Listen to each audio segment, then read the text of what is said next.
Number one, China is building roads. They're building very good roads. Infrastructure is going to be the game changer for all these border states. And I say this for Arunachal Pradesh, and I say it equally for states like Uttarakhand, for states like Jammu and Kashmir, for Himachal Pradesh. When a road reaches a village, it means so many things. It means a school. It means a bank facility. It means that you have access to healthcare. It means that you have a better life. So I think we play a small part.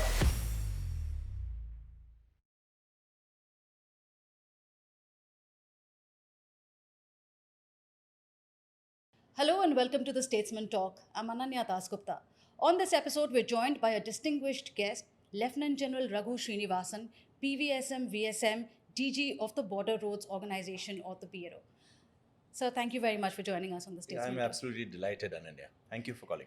So, you're working right from the deserts of Rajasthan to Jammu and Kashmir to Sikkim and Arunachal Pradesh. You've built over 65,000 kilometers of road. But I'm sure that figure doesn't quite sum up the work that you do.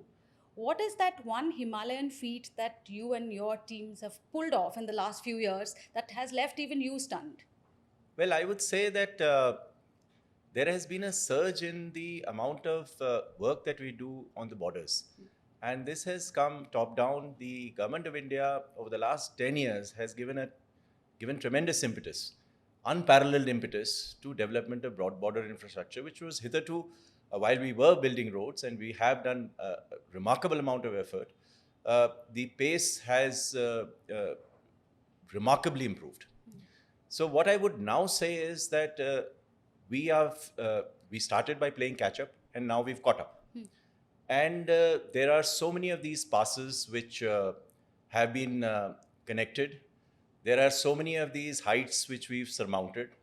Some of you are bikers and you would have gone over the Khardungla Pass. And that was at 18,400 feet. And that was something which was at the level of base camp. And then 3 years ago, we went and reached Umlingla, which was 19,000 feet. And I think last month, we managed to connect Migla, which is at 19,400 feet. Now, this is higher than base camp of Mount Everest. And these are the kind of milestones that, make you happy, make you feel proud. We have so many targeted achievements which have entered the international records of high altitude infrastructure development. Somewhere in eastern Ladakh, we built a Sasar-Brangsa bridge, which is over 300 meters in length, which we built in less than 347 days, which is again at 15,000 feet over the frozen Shok. So, I mean, to say that there is one is very difficult because there are many. And every sector that we go to, whether it is Ladakh, Himachal Pradesh, Uttarakhand, Sikkim, Arunachal Pradesh, going down to Mizoram, Nagaland, Manipur, all the border states, we have significant targets which we have achieved. We know that we need to do more, and we're geared up to do it. As I speak to you, I can see the pride on your face when you speak of these projects and what they mean of you. You mentioned Ladakh. Of course, there is that road that the BRO has built, which is the Nimmu-Padam-Darcha Road, which is now the third alternative from Manali to Leh. How has that been a game changer? For one, it's going to be the shortest avenue to reach Leh because it is just 298 kilometers. There is only one major pass which we have to cross, which is going to remain snowbound throughout the year. And as of last year, we had begun the work on the Shinkun La Pass, and this was the first blast of the Shinkun La Pass, was done by the Honorable Prime Minister himself. And we have started work on both the portals. So that means you're going to have a tunnel on the Zanskar range. And once that happens, then you have a clean, route going all the way up to Nimmu, as you said, because it's Nimmu-Padam-Darcha. Nimmu is just 30 kilometers from Leh. And you go through the Zanskar Valley. This is the place where you have the Chadar Trek, which many of these adventure enthusiasts go when you walk across the ice in harsh winters. And the connectivity again was established last year. We are well on to be able to complete this by the end of next year. So then you will have a double lane road which is just 298 kilometers, and then you take off from Manali, and you, instead of going up by the normal Manali Leh route, which went through Upshi, you turn towards Darcha and you cross the Shinkun La Tunnel, which will again come up in about 4 years' time, and then you reach Leh. So it's not just one option. You see, we started by saying that how do you get to Leh? So you need to get across from Srinagar, you cross the Zojila. Now, then we had the second route, which was through Upshi and Manali. But again, that is not an all-weather connectivity, because for 6 months in the year, it's going to be snowbound. There are 6 passes on that. And that is going to be very difficult. So you needed all-weather connectivity. You need a shorter route. We have established the fact that Leh is strategically and in so many different ways very important to the country. And that having been established, the third route is definitely a game changer. And that's not all. We are looking at the fourth route, which will go through Taklingla. And that has also been cleared. We are in consonance with the Ministry of Road Transport and Highways. We're going to build a tunnel at the Taklingla Pass, and this will join the eastern portion of Ladakh directly with Himachal Pradesh.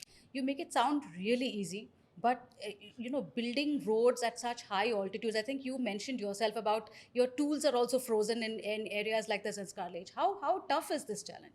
See, I think there's something which we have, who worked over there, talk about these areas, that you see that it's only your greatest enemies and deepest friends who will come to visit you in these areas.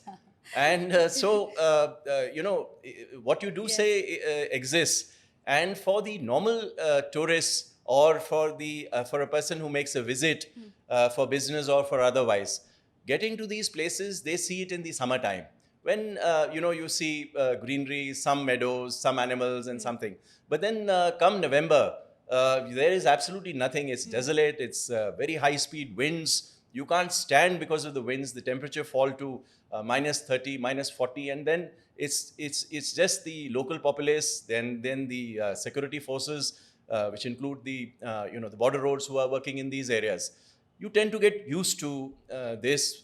Border roads, as you know, has 66 years of working in all these areas, and all the roads which have been built in these very difficult areas have been built by the border roads. So I think one of the things is we have an institutional history. We have a tradition of working. We pass on the memory of how we have worked. We're very proud of the work we do. And we have been able to sustain this hardship and this level of service within the organization, generations onwards, to be able to make this possible. You speak to most Indians across the country, and when you talk about roads and infrastructure, especially along our borders, the question of China and their world-class infrastructure or roads always comes up. How are we matching up, and what is the work that BRO is now doing so that we are, at par with that infrastructure? I think, Ananya, I began by saying that we have been concentrating on border roads and on development of the border areas. But what we have really done in terms of surge has taken place only in the last 10 to 12 years. And I think what the government, and that from the highest level of government, what they look upon is border infrastructure to sustain two basic pillars.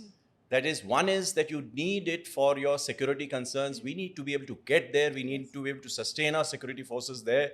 And for that, you will be needing roads, bridges, tunnels, and airfields, which is where we come in. The second thing is that as you build the road, so comes economic prosperity. And I think that wherever we have worked, wherever we've built these roads, the Indian entrepreneurship skills are unmatched. By the time we finish building the road, a tea stall comes up. In the second year, it becomes a restaurant. And by the third year, it becomes a homestay. And now this brings employment opportunities. This calls the tourist. The tourist comes there, sees business opportunities. He invests over there. And all the areas which were hitherto places where we used to have migration, that is, that from any of the places which were, let's say, in Leh or somewhere in the Spiti Valley or somewhere in northern Uttarakhand, Joshimath, Mana, these were places where traditionally the people living over there would come down for the winter. Yes. Now we have a system of reverse migration. As the Honorable Prime Minister, the Defense, the Raksha Mantriji has said, reverse migration is taking place, and we have people who are willing to stay over there. Now, along with that, we are trying to build tunnels, because this is the way that you will be able to sustain in terms of the amount of traffic that you can make through the winter. Now, everyone asks this question about China. Number one, China is building roads. They're building very good roads. There is no two ways about that. The second thing is, as an engineer, would say that what China is building is in the Tibet Autonomous Region. Okay. It is a flat tableland. They don't have the ascent and the deep valley gorges, which are normal in the Himalayan region. The Chinese area is in the rain shadow. Our border is on the Himalayan watershed. The watershed, by definition, means that no moisture gets across it. So the amount of rainfall and the amount of snow which takes place across in Tibet is going to be negligible. It is a desert after all. Building over there is going to be a little easier. That notwithstanding, we have made effort to see that the best that we have, the best technology in the country that we have in a place like Nagpur or Delhi or Chennai or any of the places in the hinterland reaches the borders. That means whether we are talking about rock cutting, excavation, and surfacing of the roads, everything that we are looking at getting better and better in whatever we are doing. I have to say that the border roads has also been engaging contractors. This is a way by which we enhance our capacities. We are the only government agency, construction agency, which works departmentally. And that has been our forte. But we know that we need to do more. And for that, we've been empowered by the government to go in for larger contracts. The Ministry of Defense is pushing for it. And we are doing as many as we can. I must say that even today, our large contractors and the people who are working over there, they're also bringing better machinery, better technology to get the work done over there.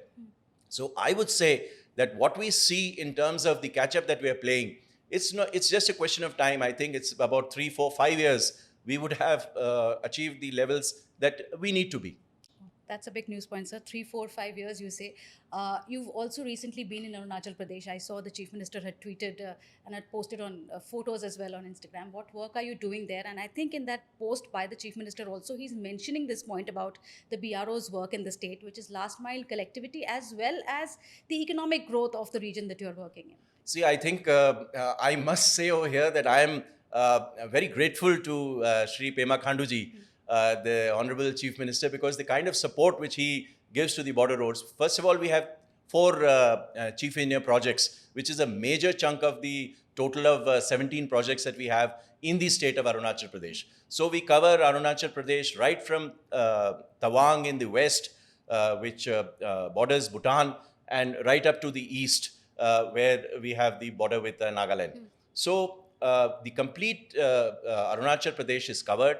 The aim is that we need to meet the Army's concern to see that we reach the border.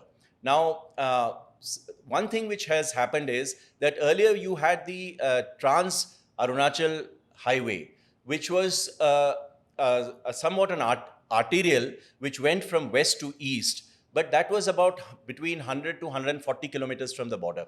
Now what has happened is the MORTH has cleared the Arunachal Frontier Highway, which is going to be between 30 to 40 kilometers from the border. This is going to be, has been distributed to various works agencies, which includes the NHIDCL and the PWD. The border roads has the central section, which I, as the DGPR, would like to say is the most difficult one, of approximately 600 kilometers. And we are going to be able to construct that. Now, once that happens, as soon as you have something which is parallel to the border, which is just 30 to 40 kilometers, it's going to be that much easier for us to move northwards and connect that over there.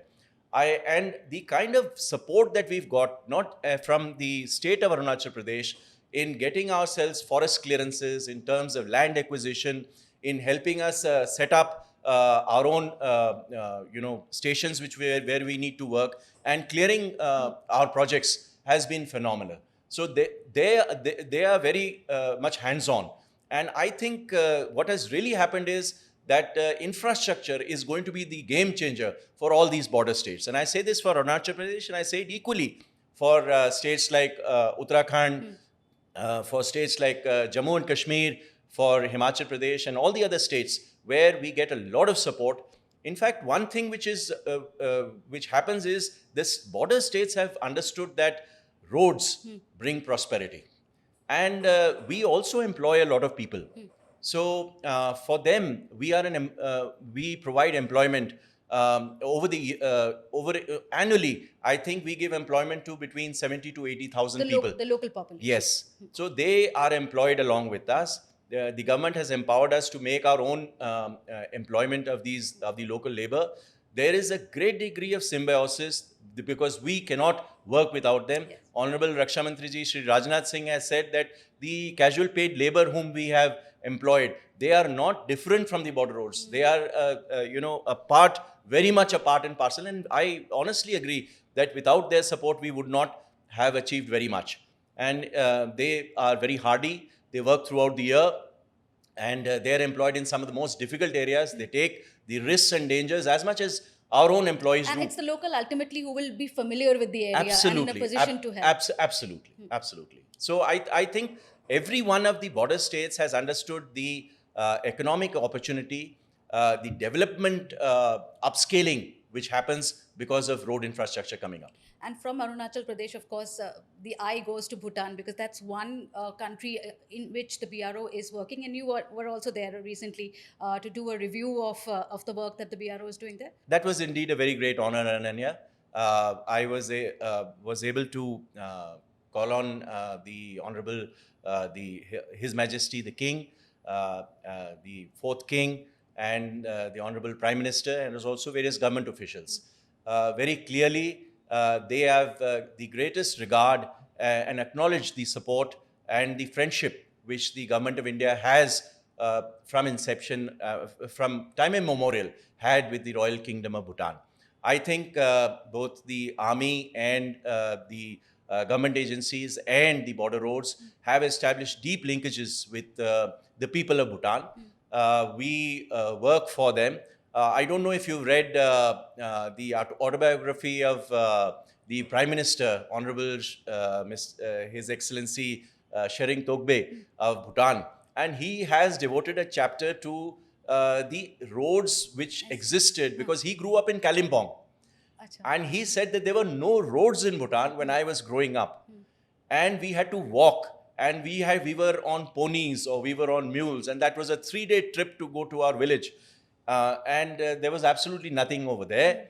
He says that, and he's written over there that my mother, she was employed with the Border Roads Organization. Oh. And all the roads, right from Phuntsling, going up to Thimphu, the east-west parallel connectivity of Bhutan, the airfield at Paro, their communications building, everything has been built by the border roads. So we have a great degree of affection with the Royal Kingdom of Bhutan. And I think that a lot of work is being done, and it will continue to be done. That's a personal story as well. What's the progress of work that the BRO is also doing in the Indo-Myanmar border? And, how are you tackling the left-wing extremism affected areas of Chhattisgarh? Well, these are two very different things. The Ministry of Home Affairs had very clearly enunciated a policy that we need to fence our Myanmar border. There were various problems which they have enunciated. That is, naturally, if you have a border, you need to fence it to prevent inimical elements from crossing over and doing mischief in your own country. These areas are not held. They're very sparsely populated. You need to have a fence in these borders. So it's very difficult work, as you would very well understand. There are no approaches which exist to the border itself. So very clearly, the construction agency, because no one else could rise up to this kind of work which was there, the border roads has been tasked to build the entire fence. We work in close consonance with under the Ministry of Home Affairs. Shri Amit Shah ji has given very clear directions, and we work along with the Assam Rifles, who helps us. They provide us the security which is required. And as you would know, our neighboring countries has presently going through certain issues, but that notwithstanding, we have begun constructing the fence as of this year. We've already completed about 15 kilometers of fence. We hope to be able to complete more than 35 kilometers in the working season in Manipur. We intend to begin the work in Arunachal Pradesh also. So this is some very interesting work which the border roads has. So it's actually going to be about 1,300 kilometers of fence. So it has been planned over 10 years, this entire work. And now the question that you asked me about left-wing extremism, again, this is something which the security forces, that is the Central Reserve Police Force, the ITBP, the state police forces of Chhattisgarh, they have been combating the Naxal menace, especially in the districts of Bijapur. And this is southern Chhattisgarh.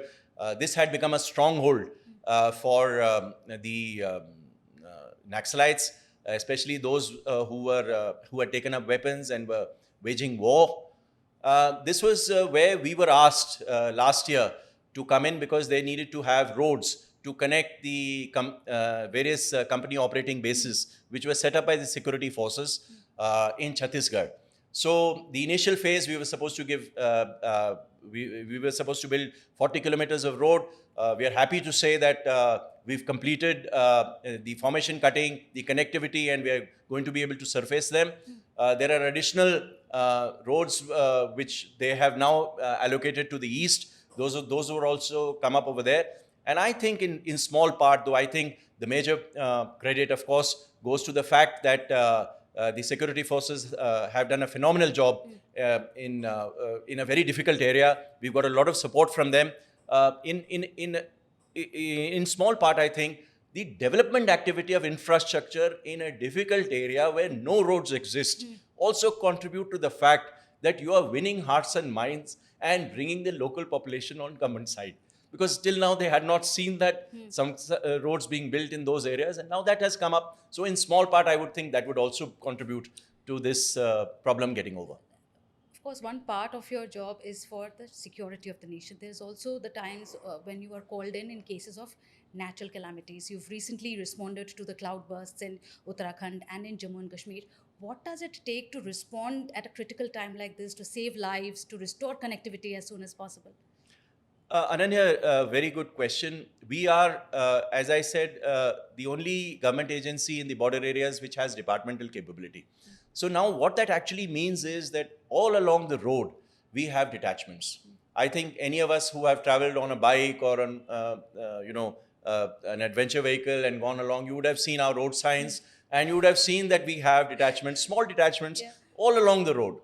Now, this is a major advantage whenever there is a natural disaster, because when we have a detachment, we have the excavating material, machinery, we have the trained manpower, we have the material which is dumped over there. Now, as soon as a natural disaster strikes, the first thing which happens is the road connectivity gets cut off. So the people who are stranded over there need to be evacuated. This is where we come in, because that's our job, to restore connectivity. So the first thing that we do in natural disaster is road connectivity. You would remember that a year and a half ago, we had that incident in where the tunnel had caved in Silkiara. Yes. So there also, there were a large number of government agencies which were there. We also played our part in whatever we were asked to do, we did. And that was one of the things which happened. I remember that in the early part of this year, we had an avalanche where our own BRO workforce, they came under the avalanche. So we, the army helped us. They immediately responded, the NDRF responded, and we also responded. And I think this is a intergovernment approach. Everyone does their part.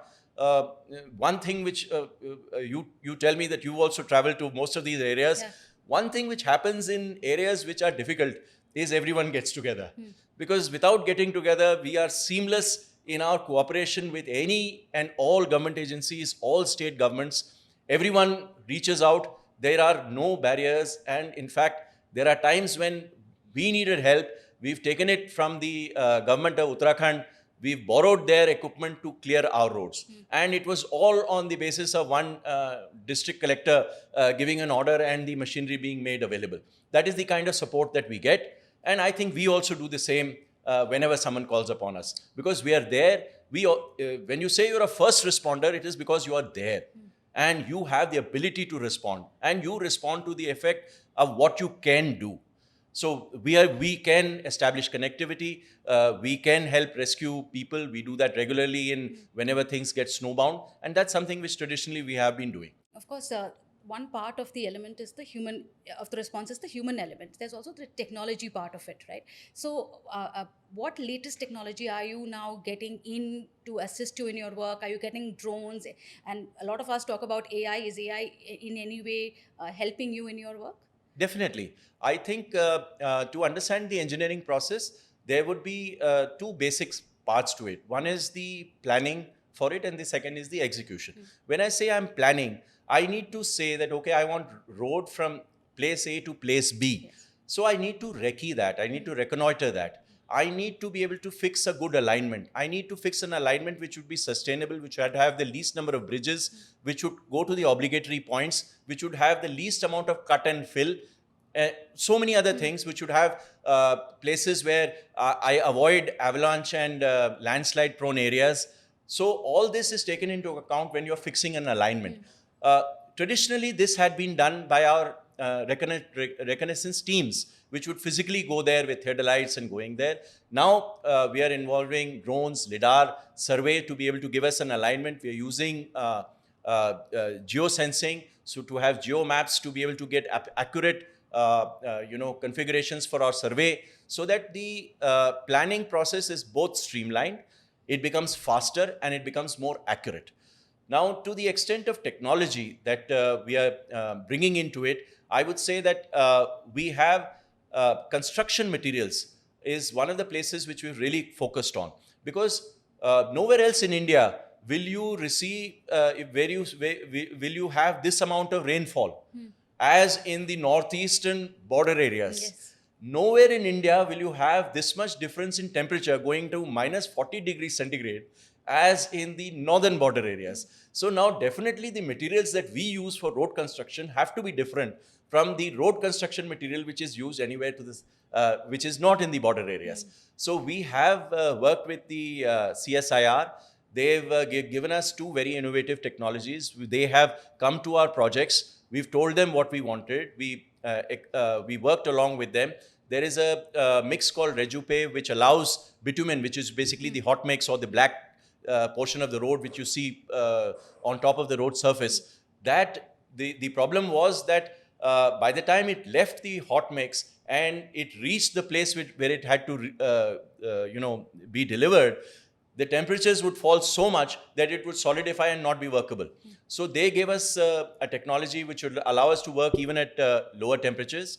We are using steel slag, which is a waste product of the steel industry, as an aggregate for our roads, because in the northeast you don't find aggregate. There is no stones. So this was something which we... so these are extreme of challenges. Yeah, these are extreme. Now, again, what we're looking at is having more modular work, so that you don't have to construct there. You build everything precast, something, let's say in Pathankot, something in Jammu, maybe in Srinagar, and then you take these sections and take them right up to eastern Ladakh or northern Ladakh. You take them right to northern Uttarakhand, and you just fix them over there. So we are working with a lot of precast work that we are doing.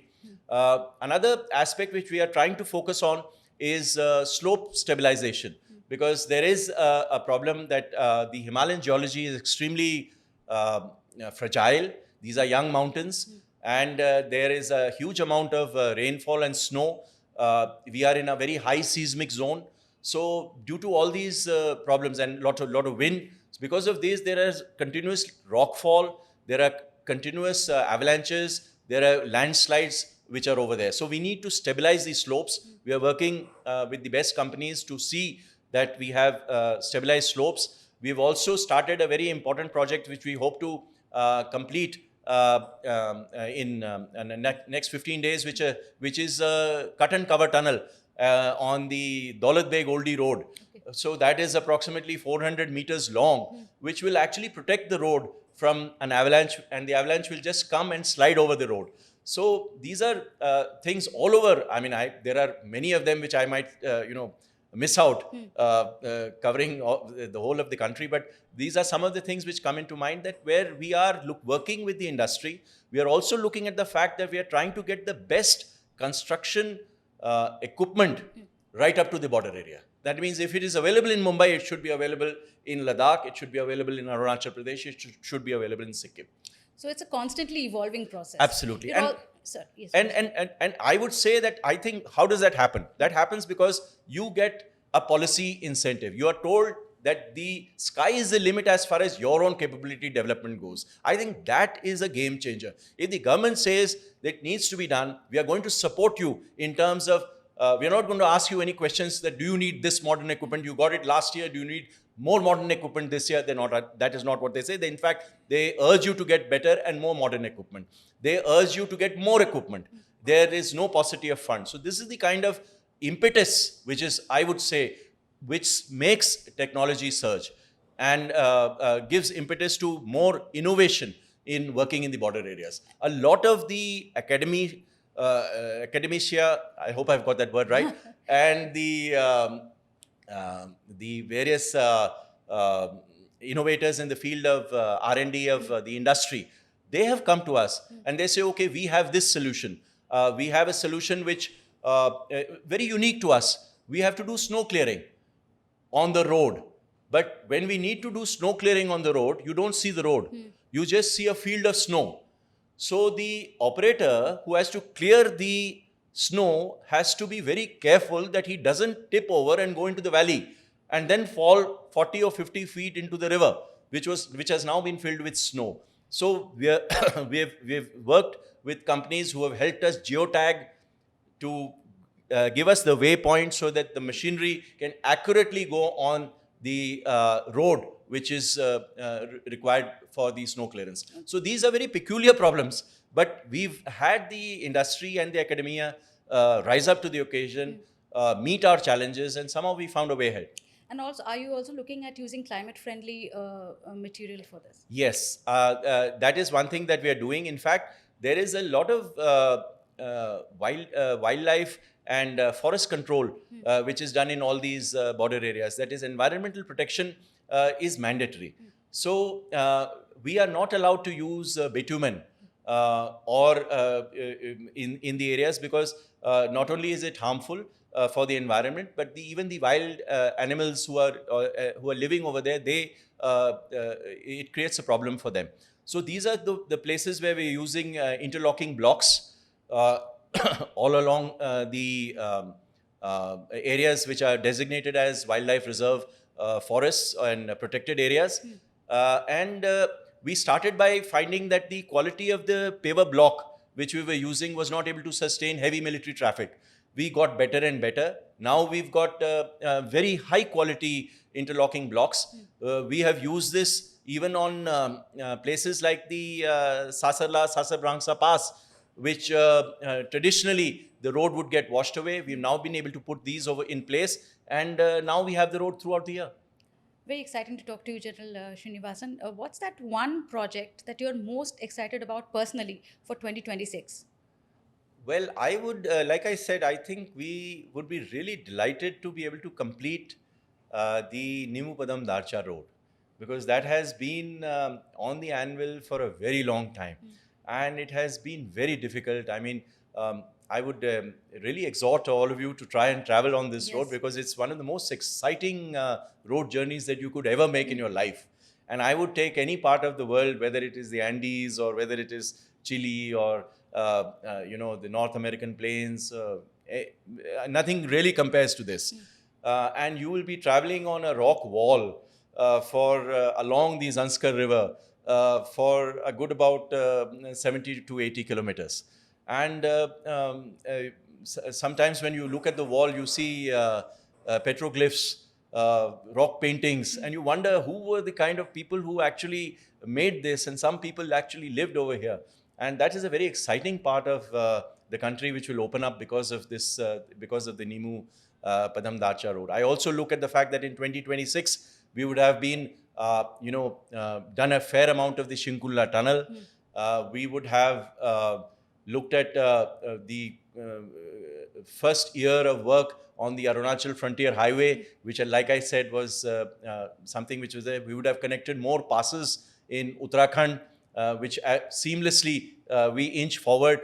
We construct, grossly speaking, between 1100 to 1300 kilometers of road every year.